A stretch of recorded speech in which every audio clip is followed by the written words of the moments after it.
ليش ما تتكلم عن اللي صاير بين السعوديين والمصريين؟ هذا كلام أحد الأشخاص قال لي، فقلت له ليش يعني أنا ما عهدت عن المصريين والسعوديين إلا كل خير بينهم. لكن لما دخلت السوشيال ميديا وشفت إن في شيء ثاني، في ناس يحاولون إن يأججون فتنة غير موجودة أصلا، يحاولون إن يخلقون صراعات وهمية. غالب الناس هذول يكونون موجودين في أماكن بعيدة، يحاولون إن يخلقون الفتنة وحساباتهم كلها وهمية مرتزقة، ناس يحبون تأجيج هذه الفتن. في هذا الصدد نحن ما بنتكلم على أحاديث عابرة، بنتكلم على أحاديث النبي عليه الصلاة والسلام وعلى أشياء حذرنا منها النبي. أمنا عائشة رضوان الله عليها وأرضاها تروي عن النبي عليه الصلاة والسلام أنه قال إن أعظم الناس فرية، يعني هذا أكثر إنسان مفتري ويوم القيامة حسابه بيكون عسير، رجل هجى رجلا، زي واحد غلط على واحد، فمثل ما تقول مشكلة بينهم، فشو سوى هذا؟ فهجى قبيلته أو هجى القبيلة، فافترى على قبيلته بكبرها. ناس كم عددهم؟ 1000 2000 3000 100,000 مليون 100 مليار، غلط عليهم علشان في واحد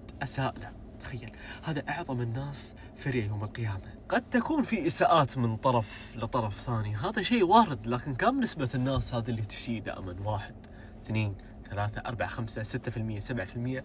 فهل يعقل أن بجريرة أشخاص أو ناس معينة غلطوا في مجتمع ما يعمم المجتمع المقابل أو اللي ينتمي له الشخص هذا بالغلط؟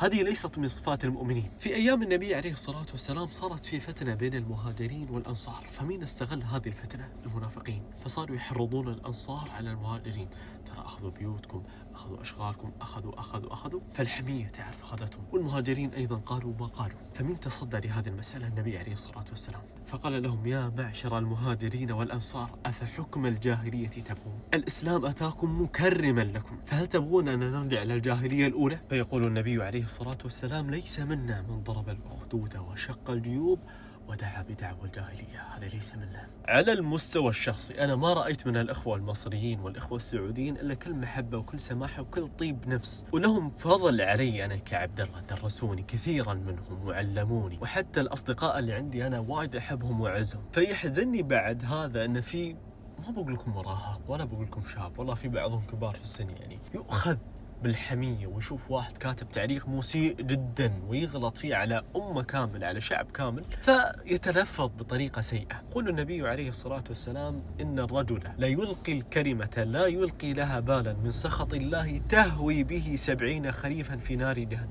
كلمة واحدة بس، تخيل. فشو نسوي؟ يعني في بعض الأشخاص أول ما يشوفون أن المسألة جايبة ترند، ويبى الترند هذا، يبى اللايكات، يبى الدنيا هذه، يبى تفاعل، يبى المحتوى هذا. فيقول النبي عليه الصلاة والسلام لا تحاسدوا ولا تباغضوا، فالمسلم أخو المسلم لا يظلمه ولا يخذله ولا يحقره إطلاقا. بعدها النبي عليه الصلاة والسلام أشار 3 إلى قلبه فقال التقوى ها هنا، بحسب المرء من الشر أن يحقر أخاه المسلم. هذه من أكثر الأشياء اللي كان يكرهها النبي عليه الصلاة والسلام.